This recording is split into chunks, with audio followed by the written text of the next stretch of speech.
Il n'y a personne qui soit comme Jésus.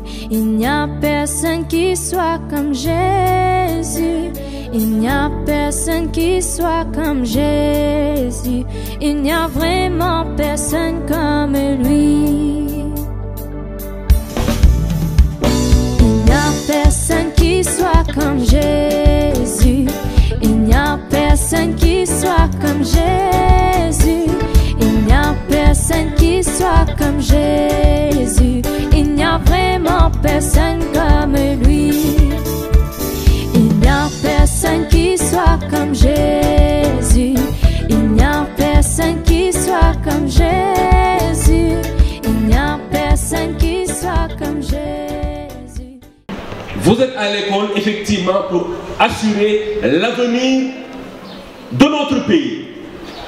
Vous êtes à l'école, chers collégiens et lycéens, pour être demain des citoyens debout.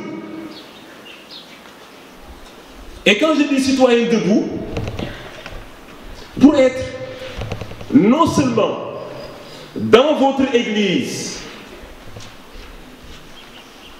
des citoyens du ciel, en ce sens que vous devez être au service de votre église, mais vous êtes des citoyens, c'est pour faire de vous des citoyens debout, parce que nous sommes dans un Sénégal où les chrétiens ont aussi leur mot à dire dans la marche de la cité. Le temps de l'école, vous êtes à l'école pour vous préparer à être demain des citoyens debout. Alors le temps de l'Avent, c'est aussi pour nous préparer à accueillir le Christ dans la foi. C'est aussi le temps de l'espérance. Comme il l'a dit tout à l'heure, c'est le temps de la pieuse attente.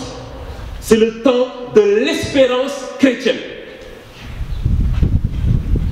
C'est une pieuse attente parce que pour attendre Jésus-Christ, il y a des moyens.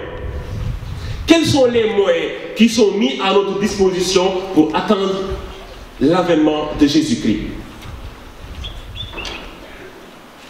Et ces moyens, on les trouve dans les textes que nous avons entendus.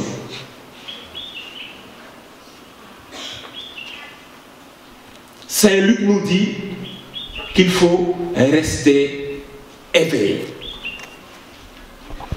Le meilleur moyen pour rester éveillé, c'est la prière, par la prière.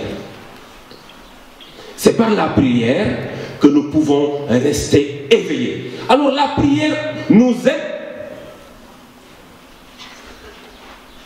à être sur nos gardes, comme il le dit même Saint Luc. La prière nous aide à intensifier notre cœur à cœur avec le Seigneur. Saint Paul le dit dans la deuxième lecture. Parce que quand on intensifie notre cœur à cœur avec Jésus, et bien sûr, nous ne pouvons pas ne pas aimer le prochain. Nous ne pouvons qu'être que d'un amour débordant pour l'autre. Le temps de l'Avent, c'est le temps de la veille. Et aujourd'hui, pour finir, la liturgie met en exergue l'appel à la vigilance. La vigilance. Et la vigilance, c'est la vertu par excellence du veilleur. L'appel à la vigilance, mais aussi l'appel au changement de vie, à la conversion. Nous ne pouvons pas accueillir Jésus-Christ si nous ne préparons pas nos cœurs pour les rendre fertiles à la présence de Jésus-Christ.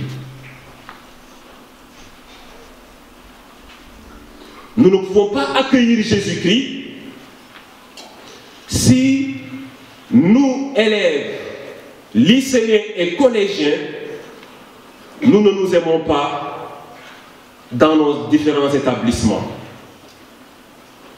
Nous ne pouvons pas accueillir Jésus-Christ qui vient si nous, lycéens et collégiens de l'archidiocèse, nous ne faisons pas de nouveaux progrès.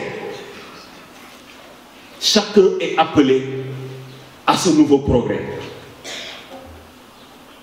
Alors que cette célébration eucharistique nous aide à grandir dans notre foi et à intensifier notre relation à Dieu. Et nous voulons passer par la Vierge Marie, celle-là qui a été le premier tabernacle vivant. C'est elle qui a porté Jésus-Christ. C'est elle la mère de l'espérance. C'est elle la mère de celui qui vient. Elle peut nous aider à rester immaculés et saints pour accueillir l'avènement de son Fils Jésus-Christ qui est vivant pour les siècles et les siècles. Amen.